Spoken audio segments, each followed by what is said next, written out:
오늘은 마태복음 20장 25절로 28절의 말씀을 통해서 회복 예수의 방향으로 라는 제목으로 말씀을 나누고자 합니다. 제가 이제 9월 한 달간 회복이라고 하는 주제로 끊임없이 말씀을 나누었습니다. 이제 오늘 우리가 회복해야 할 것은 방향입니다. 삶은 방향이 참 중요합니다. 그래서 삶의 방향을 어떻게 잡느냐 하는 것이 삶의 마지막 결과를 결정하는 중요한 요소가 될 것이고 기준이 됩니다. 그런데 그것이 우리의 인생만 그런 것이 아니라 우리의 믿음, 우리의 신앙도 그렇습니다. 방향을 어떻게 잡아서 가는가 하는 것이 참 중요합니다. 그런 차원에서 사도 바울은 우리에게 말합니다. 표대를 향해 가야 한다고. 그럼 표대가 어디인가, 어떻게 잡아서 가는가가 중요합니다. 바울 사도가 말했던 표대, 여러분 그 표대가 지금 여러분의 믿음과 삶의 표대입니까? 한번 생각해 보시기 바랍니다. 어쩌면 이제 우리 한국교회는 지금 중대한 어떤 기로에 서 있는 것 같습니다. 세상이 염려하고 걱정하는 교회가 아니라 다시금 세상의 빛으로 소금으로서의 교회가 되려면 우리는 우리의 방향을 다시 한번 점검하고 혹시 그 방향이 잘못되어졌다면 바로 잡아서 회복해야 할 필요가 있습니다. 그런데 어떻습니까? 근본 105회 저희 교단 총회가 끝나고 나서 성도들은 잘 모르지만 지금 목회자들은 많이 가슴 아파하고 힘들어하고 괴로워합니다. 총회가 어떻게 갈 것인가, 우리 교단이 어떻게 가고 있는가에 대해서 많은 목회자들이 걱정합니다. 왜 그럴까요? 방향의 문제라고 저는 생각합니다. 방향이 잘못됐습니다. 사람의 생각이 우선되어지고 사람의 이익이 우선되어지는 방향으로 간다면 우리는 그 방향을 빨리 틀어서 돌려야 한다라고 생각합니다. 그런데 중요한 것은 늦지 않았다라고 생각해야 한다라고 하는 것이죠. 늦지 않았습니다. 지금이라도 돌리면 됩니다. 교회만 그런 것이 아니라 저와 여러분도 마찬가지입니다. 우리의 신앙이 잘못됐다면 돌리면 됩니다. 늦지 않았습니다. 언제라도 우리의 방향을 바꾼다면 내 욕구와 내 욕심이 시키는 방향이 아니라 하나님이 원하시는 방향으로 우리의 인생의 방향, 우리의 신앙의 방향을 바꾸어 간다면 우리는 다시금 회복할 수 있습니다. 교회의 회복은 방향에 있다라고 생각합니다. 우리의 승리는 우리의 방향에 있습니다. 그러면 어떻게 하면 될까요? 우리에게 분명히 방향이 되시는 분이 계시다라고 하는 것입니다. 사도 바울이 말하는 표대가 우리에게 있습니다. 그 표대는 어디일까요? 사도 바울은 말합니다. 내가 자랑하고 내가 말하고 싶은 것 한 가지, 바로 예수 그리스도. 사도 바울이 말하는 표대는 예수 그리스도입니다. 사도 바울이 갔던 신앙의 길은 예수 그리스도입니다. 우리가 다시 회복해야 할 예수의 방향으로의 그 방향은 바로 예수님 본체 그 자신입니다. 그래서 주님은 우리에게 말씀하십니다. 내가 길이요 진리요 생명이다라고 말씀하셨습니다. 그래서 우리가 그 길이고 진리고 생명이신 그분의 방향으로 가야 한다라고 하는 것입니다. 그렇다면 어떻게 하는 것이 우리의 방향을 예수의 방향으로 가게 하는 것일까? 우리가 그분의 말씀 따라 가야 하겠지요. 그렇다면 우리가 따라가야 할 그 말씀의 길은 어디일까? 즉 바로 우리가 회복해야 할 예수의 방향은 어디일까요? 오늘 말씀을 통해서 그 회복의 방향을 향해 감을 통해서 이 땅에서 회복된 그리스도인으로서 빛과 소금 되어지는 저와 여러분 되시기를 간절히 소망합니다. 먼저 우리 그리스도인들이 가야 할 방향은 섬김을 받는 방향이 아니라 섬기는 자리여야 할 줄로 믿습니다.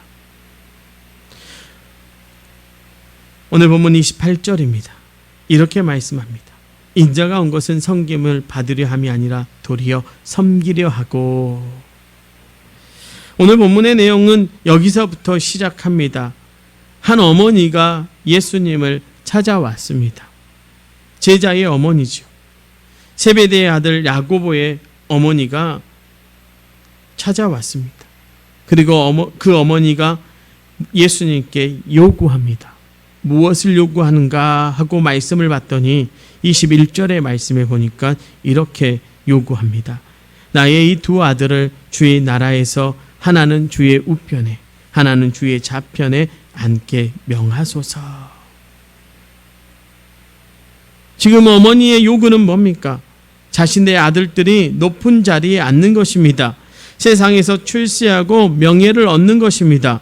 그런데 문제는 무엇입니까? 그것이 주님의 뜻과 방향과는 달랐다라는 것이죠. 그런데 더 큰 문제가 있었습니다. 제자들입니다.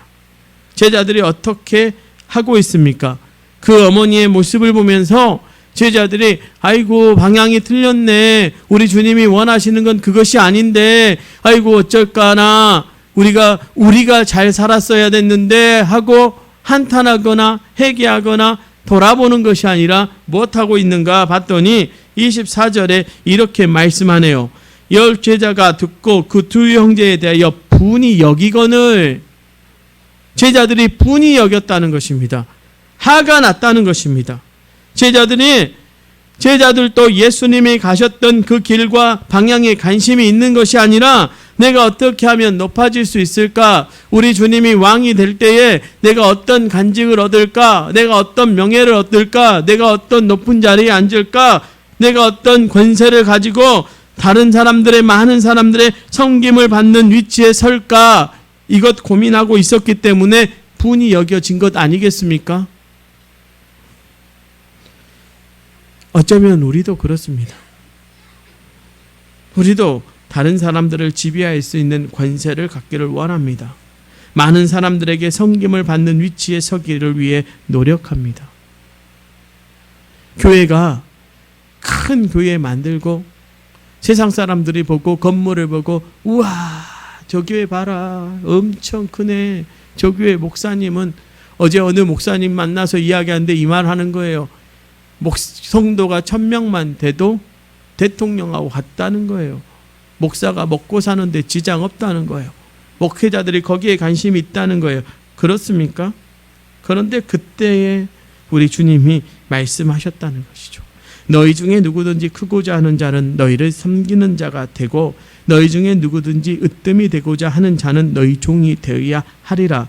인자가 온 것은 섬김을 받으려 함이 아니요 도리어 섬기려 하고 자기 목숨을 많은 사람의 대속물로 주려 함이라. 우리 주님 말씀하셨습니다. 우리에게 섬기는 자가 되라고 말씀하셨습니다. 종이 되라고 말씀하십니다. 섬기는 자가 더 큰 자이고 종이 된 자가 으뜸이 될 것이라고 말씀하십니다. 그 왜 그렇습니까? 우리 주님의 모습 자체가 그렇기 때문에 그렇습니다. 주님이 이 땅에 오신 것은 섬김을 받기 위해서 오신 것이 아니라 섬기려고 오셨다라고 말씀하십니다. 우리는 예수님의 말씀을 알고 있습니다. 그럼에도 여전히 우리는 섬기는 자가 되기보다는 섬김을 받는 쪽이 되고 싶어 합니다. 예수님처럼 낮은 곳을 찾아 내려가기보다는 언제나 높은 곳을 바라보면서 그 자리에 서고 싶어 합니다. 왜 그럴까요? 그것은 어쩌면 우리 안에 높아지고 싶어하는 그 마음이 우리의 죄악된 본성이기 때문은 아니겠습니까? 첫사람 아담의 실패가 어디에 있습니까? 그가 그저 에덴 동산에서 하나님 잘 섬기고 하나님 높이고 살았으면 됐는데 뱀이 유혹할 때 뭐라고 유혹합니까? 너가 선악과를 먹으면 눈이 밝아져 하나님과 같게 될 것이다. 그 마음에 하나님과 같게 되고 싶은 마음이 있었죠. 여러분 바벨탑의 사건을 기억하십니까? 문제가 뭡니까? 우리가 높이 탑을 쌓으면 하나님을 만나고 하나님과 같아지지 않겠느냐? 여러분 이것은 우리 안에 끊임없이 나오는 우리의 본성일 수도 있습니다. 우리는 자꾸 높은 것을 향하려고 하지요. 그러나 우리 주님은요 자연스럽게 이 땅에 낮아지는 모습으로 오셨다는 것이죠. 육체의 모습을 가지고 오셨습니다. 인카네이션, 성육신하셨습니다. 그 성육신하셨던 주님이 칼을 들고 왕으로 오신 것도 아니고 군대를 이끌고 오신 것도 아니고 그 나라 안에서 이스라엘 안에서 쿠데타를 일으키신 것도 아니고 로마를 점령해서 로마의 황제로 오신 것이 아니라 마국간에서 태어나셨습니다. 마국간 말구유에 누이셨습니다. 그분은 태어나면서부터 낮은 곳을 지향하셨습니다. 그리고 그 낮은 것은 섬김의 자리였습니다. 그는 제자들의 발을 씻기기를 두려워하지 않으셨습니다. 제자들의 발을 씻기면서 말씀하셨습니다. 내가 씻겼으니 너희도 이와 같이 할 때가 올 것이다 라고 말씀하십니다. 그분은 섬김의 자리에서 자기의 몸과 자기의 피를 내어주기를 주저하지 않으셨습니다. 그는 자기의 모든 것을 우리를 위해서 내어주셨습니다. 그것이 진정한 섬김이고 그것이 진정한 낮아짐의 모습 아니겠습니까? 이제 그 주님이 우리에게 말씀하십니다. 우리도 낮아지기를 소망하고 계십니다. 올해 우리 교회의 주제가 무엇인 줄 아십니까? 말씀으로 새로워지는 교회입니다. 우리 총회의 주제가 말씀으로 새로워지는 교회입니다. 여러분 올 한 해 새로워지셨습니까? 여러분 말씀이 들려줄 때마다 여러분 새롭게 거듭났습니까? 여러분 새로워진다는 게 뭔지 아십니까? 새로 태어나는 것입니까? 아닙니다. 말씀대로 살아가는 것입니다. 말씀으로 살아가는 것이 성경이 말하는 진정한 새로워짐입니다. 말씀의 지배를 받는 것입니다. 그 말은 무슨 말일까요? 예수님이 가셨던 방향을 가는 것입니다. 예수님의 방향에 우리의 인생의 방향을, 우리의 신앙의 방향을 맞추는 것입니다. 여러분, 우리는 입으로는 잘합니다. 예수님 따라가야지, 예수님의 제자로 살아가야지 하면서 말하기 좋아합니다. 그런데 예수님처럼 낮은 곳으로 발걸음을 옮기려고 할 때 저와 여러분의 모습은 어떻습니까? 주저하지는 않습니까?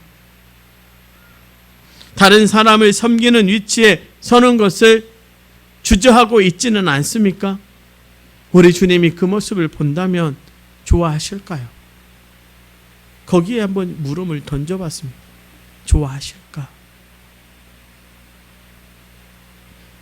어쩌면 그 자체가 우리가 예수를 안다라고 말하지만 예수님을 모르는 것입니다. 세베대의 어머니가 예수님을 아는 것처럼 말하지만 몰랐던 것입니다. 그 실수라는 것입니다. 저와 여러분은 어떻습니까? 우리가 예수님을 안다면 우리는 예수님의 말씀으로 따라가야죠. 우리는 예수님의 삶의 모습을 따라가야죠. 그것은 어디입니까? 섬김의 자리로 가야 하는 것입니다. 예수님은 저와 여러분이 자신의 삶을 따르기를 원하고 계십니다. 예수님은 우리를 구원하러 오신 분입니다. 우리를 구원하시려고 스스로 낮아지신 분입니다. 제가 앞서 말씀드렸어요. 예수님의 삶 자체가 섬김의 삶이었다면 우리도 이제 그렇게 살아가야 할 줄로 믿습니다. 제가 저희 도초 동북교회 와서 항상 감동받는 장면이 한 장면 있습니다. 제가 이제 교육관 목양실을 딱 들어갈 때에 항상 저는 구두를 이렇게 들어가는 방향으로 놔둡니다. 그런데 항상 나올 때 보면 방향이 돌려져 있습니다. 누군가의 손길이 거기에 머물러 있는 것입니다. 제가 어디 출타하고 돌아오면 풀도 가끔은 사라지기도 하고요. 지저분했던 것들이 깨끗해져 있기도 하고요. 안 됐던 일들이 되어 있기도 합니다. 저는 이것이 우리 도초 동북교회가 가지고 있는 가장 좋은 장점이라고 생각합니다. 너나 나나 누구라고 할 것 없이 교회를 사랑하고 섬기는 그 마음이 성도들 삶 속에 있다라고 하는 것입니다. 여러분, 우리가 그것을 조금 더 확장하면 됩니다. 세상을 향해서 우리의 섬김의 모습을 보이면 되고요. 우리의 마을을 향해서 우리의 섬김의 모습을 보이면 됩니다. 우리 주님이 원하시는 것이 그것입니다. 우리의 작은 것부터 섬김의 자리로 나아가는 것입니다. 사랑하는 성도 여러분, 잘하고 계십니다. 그럼에도 불구하고 우리가 한 번 더 점검해 보자라고 하는 것입니다. 정말로 우리가 세상 속에서 섬김의 자리를 추구하고 살아가는지 아니면 섬김 받는 자리에 눈독을 들이고 있는지 돌아보자는 것입니다. 제가 아주 감동적으로 읽은 책이 있습니다. 걸레질 하시는 예수님이라고 하는 제목의 책입니다. 제목이 재밌죠. 그 책에 이런 글이 있어서 읽어드립니다. 예수 그리스도는 이 세상에 걸레로 오셨다. 죄 많고 더러운 마음을 가진 우리 인간 세상에 오셔서 하늘의 마음으로 우리를 닦아주시고 병들고 힘없는 이들을 다시 세우시고 마침내 십자가를 친히 짊어지심으로 우리에게도 걸레와 같은 삶을 살아 이 세상을 하나님의 나라로 가꾸라고 말씀하신다. 사랑하는 성도 여러분, 우리가 이제 예수 그리스도의 걸레가 되기를 소망합니다. 걸레라고 표현하니까 좀 그렇네요. 그런데 우리가 그렇게 살아가자. 우리가 세상을 깨끗이 찾는 섬김의 사람들이 되십시다. 우리가 우리의 마을 공동체를 깨끗하게 닦는 그런 섬김의 공동체가 되십시다. 주님, 무너져버린 한국교회의 섬김을 우리 도초 동북교회, 작은 섬교회이지만 우리 행복하게 섬김으로 살아감을 통해서 한국교회를 다시 세우는 그 일에 도초 동북교회가 쓰임받기를 간절히 소망합니다. 두 번째로 우리가 조금 더 확장해서 생각해 봐야 합니다. 우리가 섬김의 자리를 더 확대하면 어디로 가야 하는가? 십자가의 자리로 가야 할 줄로 믿습니다. 오늘 말씀 하반절은 이렇게 말씀합니다. 28절 하반절입니다. 자기 목숨을 많은 사람의 대속물로 주려 함이니라. 대속물이 뭡니까? 재물을 말합니다. 우리를 대신하는 재물을 말합니다. 주님은 그 말씀을 하십니다. 내가 이 땅에 온 이유는 대속물이 되기 위해서 왔노라고 말씀하십니다. 이 말의 진정한 의미가 무엇입니까? 이 땅을 위한 속죄의 제물이 되시겠다는 것입니다. 하나님과 우리 사이를 평화롭게 하는 화목의 제물이 되시겠다라고 말씀하십니다. 그 속죄 제물이 가는 자리가 어디입니까? 그 화목의 제물이 서는 그 자리가 어디입니까? 바로 십자가라고 하는 것을 우리는 기억해야 합니다. 그렇습니다.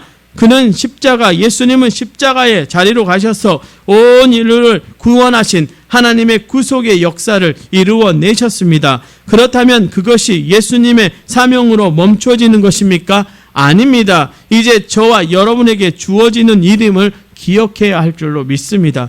예수님이 이렇게 말씀하셨습니다. 요한복음 13장 15절의 말씀에 보니까 내가 너희에게 행한 것 같이 너희도 행하게 하려 하여 본을 보였노라.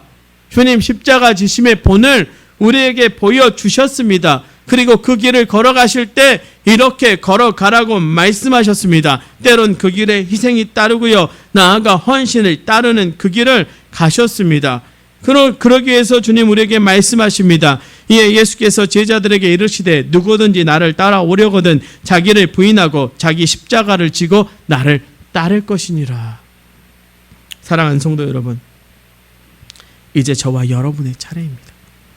십자가 지는 그 방향으로 우리의 삶의 방향을 맞추어 가야 할 줄 믿습니다. 그래야 우리가 삽니다. 우리가 십자가를 지고 가는 그 길이 우리의 눈에는 죽는 것 같지만 사실은 사는 길입니다. 패배인 것 같지만 사실은 승리입니다. 저주인 것 같지만 사실은 축복의 길입니다. 어느 목사님이 야곱에 대해서 묵상하시면서 이런 글을 써 놓으셨더라고요. 죽음을 앞둔 야곱의 언어가 왜 생명의 언어였을까? 이렇게 질문을 던지시면서 씁니다. 자신 한 사람의 인생이 전부라고 사람은 생각하기 쉽다. 자신의 인생이 끝나면 세상도 다 끝나는 것이라고 생각하는 것이다. 영원을 말할 수 있으나 실제로 영원을 누려서 자신의 죽음조차도 영원의 일부로 받아들이기는 결코 쉽지 않다. 야곱은 자신의 죽음을 조상들의 삶과 죽음과 연결된 것으로 보았다. 그래서 이렇게 말했다. 거기에는 아브라함과 그분의 아내 사레, 이 두 분이 묻혀 있고 이삭과 그분의 아내 리브가 이 두 분도 거기에 묻혀 있다. 나도 너희 어머니 레아와 거기에 묻혔다. 이 말은 단순히 조상들이 묻힌 곳에 나도 묻히겠다는 의미를 넘어선다. 더 좋고 풍요로운 땅인 이집트에 묻혀도 괜찮을 텐데 야곱은 굳이 조상들이 묻힌 가나안 땅 막벨라 굴에 자신을 장사해달라고 부탁했다. 자신이 약속의 땅으로 먼저 가서 기다릴 테니 후에 반드시 자신을 따라 가나안으로 돌아와야 함을 분명히 선언한 것이었다. 죽음은 끝이 아니고 단절도 아니다. 죽음은 믿음의 조상들과의 연결이다. 그래서 주 안에서 죽는 자는 반드시 후손들이 자신과 또한 믿음의 조상들과 연결되도록 연결점을 만들어야 한다. 죽음이 끝이 아니라 연결임을 야곱이 유언을 통해 분명히 보여주었기에 죽음을 앞둔 야곱의 언어는 생명의 언어였다. 여러분, 십자가는요, 우리가 죽는 끝이 아닙니다. 십자가는요, 저는 이 묵상에서 답을 찾았습니다. 십자가를 지면 우리는 끝이라고 생각합니다. 아닙니다. 십자가를 우리가 지기 시작하면 저 하늘과 이 땅이 연결되어집니다. 세상과 세상이 연결되어집니다.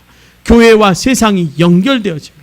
십자가를 질 때 믿는 사람과 믿지 않는 사람이 연결되어지는 것입니다. 믿는 사람이 십자가를 져 나갈 때 이 땅에 회복이 선언되어집니다. 믿는 사람이 십자가를 질 때 이 땅에 화목이 이루어집니다. 믿는 사람이 십자가를 질 때 이 땅에 참 평화가 옵니다. 믿는 사람이 십자가를 질 때 죽음의 자리가 생명의 자리로 옮겨집니다. 믿는 사람이 십자가를 질 때 저주에 있던 자들이 축복의 자리로 옮겨지는 역사가 있음을 믿으십시오. 여러분, 우리의 십자가는요, 죽음으로 끝나는 자리가 아니라 생명으로 다시 시작하는 자리고요, 저주로 끝나는 자리가 아니라 축복으로 다시 시작되는 자리입니다. 그래서 십자가는 가장 큰 희생과 헌신의 자리이면서 동시에 가장 큰 축복과 은혜의 자리일 줄 믿습니다. 사랑하는 성도 여러분, 이 땅에서 우리가 누려야 할 소망의 자리가 있다면 바로 십자가입니다. 이제 저와 여러분이 가야 할 그 길, 그 십자가의 길을 가야 할 줄로 믿습니다. 저와 여러분이 가는 회복의 방향이 바로 예수의 방향이고 섬김의 방향이라면 우리는 십자가의 방향으로 가야 할 줄로 믿습니다.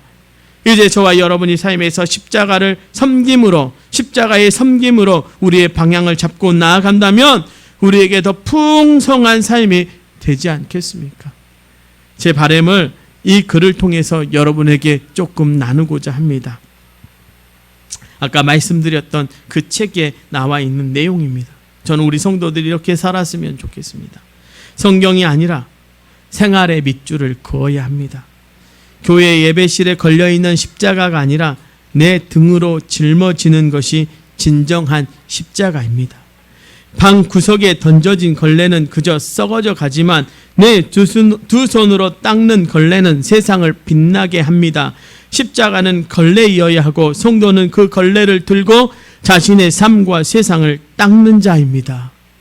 사랑하는 성도 여러분, 십자가를 등에 지고 여러분의 세상으로 가십시오. 여러분의 십자가가 교회에 걸려 있지 않기를 소망합니다. 여러분의 성경이, 여러분의 말씀이 그냥 이 책에만 있지 않기를 소망합니다. 여러분의 삶의 말씀의 줄을 그으십시오. 그리고 여러분이 십자가라고 하는 걸레를 들고 세상을 깨끗하게 닦아 가시기를 간절히 소망합니다. 이제 정말로 저와 여러분의 차례입니다. 여러분, 우리가 예수의 방향을 회복해야 되지 않겠습니까? 세상을 향해 있던 우리의 방향을 예수의 방향으로 바꿔야 되지 않겠습니까? 여러분의 삶의 섬김이 회복되기를 간절히 축원합니다. 여러분의 삶의 십자가의 자리로 가기를 간절히 축원합니다. 이제 마지막으로 말씀 마무리하면서 제가 좋아하는 시를 한 편 읊어드리고 말씀을 마치고자 합니다. 안도현님의 연탄 한 장이라고 하는 시가 있습니다. 내용이 이렇습니다. 또라는 말로 많고 많지만 삶이란 나 아닌 그 누군가에게 기꺼이 연탄 한 장 되는 것. 방구대 선듯선듯해지는 날부터 이듬해 봄까지 조선 팔도 거리에서 제일 아름다운 것은 연탄차가 부릉부릉 힘쓰며 언덕길 오르는 거라네.